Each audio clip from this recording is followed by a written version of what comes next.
आज हम आचार्य चाणक्य की जो कोटेशंस हैं उसकी डेप्थ में चलेंगे और डीपली समझने की कोशिश करेंगे कि वो किस तरीके से सोचते थे। अधिक सीधा साधा होना भी अच्छा नहीं है। सीधे वृक्ष पहले काट लिए जाते हैं और टेढ़े मेढ़े बच जाते हैं। यहां पे जो सीधा साधा होने की बात करी जा रही है ना, उसका कनेक्शन ईमानदारी या बेईमानी से नहीं है, उसका कनेक्शन समझदारी और बेवकूफी से है। आचार्य चाणक्य का ही एक और कोटेशन है जो इस बात से बिल्कुल परफेक्टली लिंक होता है। वो क्या कहते हैं? जो तुम्हारी बात सुनते हुए इधर उधर देखे उस पर कभी विश्वास मत करो। कितनी पावरफुल बात करी जा रही है। जो सीधा साधा आदमी होगा वो इस बात की डेप्थ को नहीं समझ पाएगा, वो इस बात को समझ ही नहीं पाएगा। जो तुम्हारी बात सुनते हुए इधर उधर देखे उस पर विश्वास क्यों ना करो, क्योंकि वो कुछ और ही सोच रहा है। वो आपकी बात में जब इंटरेस्टेड नहीं है तो आप में इंटरेस्टेड कैसे होगा? उसका इंटरेस्ट सिर्फ इसमें है कि जो वो चाहता है वो फटाफट से कैसे हो जाए, चाहे उसमें आपका नुकसान भी हो जाए तब भी उसको फर्क नहीं पड़ता है। भय को नजदीक ना आने दो। अगर ये नजदीक आए तो इस पर हमला कर दो, यानी भय से भागो मत, इसका सामना करो।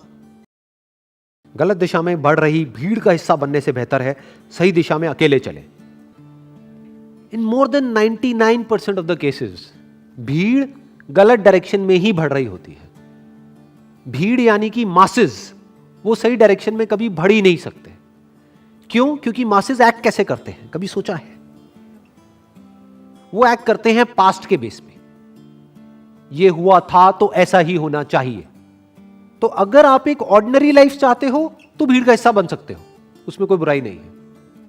लेकिन अगर कुछ एक्स्ट्रा ऑर्डिनरी करना चाहते हो तो उसके लिए भीड़ से अलग चलना ही पड़ेगा। There is no other way. तो क्या कहा जा रहा है कि गलत दिशा में बढ़ रही भीड़ का हिस्सा बनने से बेहतर है सही दिशा में अकेले चले। तो गलत दिशा क्या है और सही दिशा क्या है?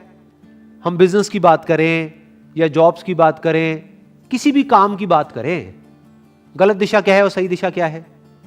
गलत दिशा वो है जहां पर डिमांड कम हो, जो भी आप काम कर रहे हो उसकी, आपके प्रोडक्ट्स की, आपकी सर्विसेज की, या आपकी, अगर आप एक जॉब कर रहे हो तो आपकी डिमांड, जहां पर डिमांड कम हो और सप्लाई बहुत ज्यादा हो। तो कंपटीशन ज्यादा हो गया, कंपटीशन ज्यादा हो गया तो स्ट्रेस ज्यादा हो गया। तो ये क्या है? गलत दिशा। सही दिशा क्या है?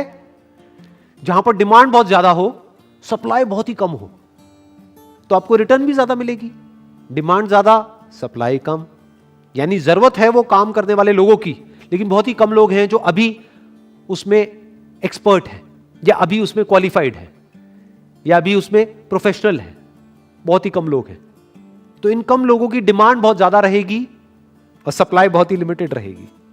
क्यों? क्योंकि भीड़ से कुछ अलग कर रहे हैं। इनफैक्ट जो ये गलत दिशा है जिसमें भीड़ आगे बढ़ रही होती है, वो हमको सही लग रहा होता है, लेकिन 10-20 साल बाद जाकर के समझ आता है कि ये गलत था, लेकिन तब तक बहुत देर हो चुकी होती है।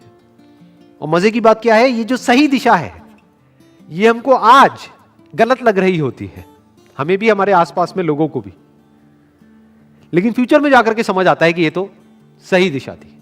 एक तरफ सिक्योरिटी है, सिक्योरिटी कहां है? भीड़ के साथ में। और ग्रोथ कहां है? अकेले चलने में। तो चॉइस आपकी है कि आपको सिक्योरिटी चाहिए या ग्रोथ चाहिए, कंफर्ट चाहिए या चैलेंजेस चाहिए। हां, अगर हमको अपने एक्चुअल पोटेंशियल को डिस्कवर करना है तो कोई चॉइस नहीं है, अकेले चलना ही पड़ेगा। नहीं तो भीड़ के साथ में तो एडजस्ट करना पड़ेगा। भीड़ के साथ में आपको उनकी चाल को मैच करना पड़ेगा। जैसे भीड़ चाल होती है तो ना आप तेज चल सकते हो ना धीरे चल सकते हो, उन्हीं की चाल को मैच करना पड़ेगा। जिस डायरेक्शन में वो जा रहे हैं उसी डायरेक्शन में जाना पड़ेगा।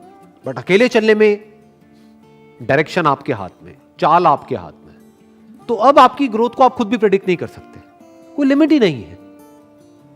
तो अब भीड़ का हिस्सा बनना है या अकेले चलना है, ये चॉइस आपके हाथ में है। Wish you all the best. Thank you so much.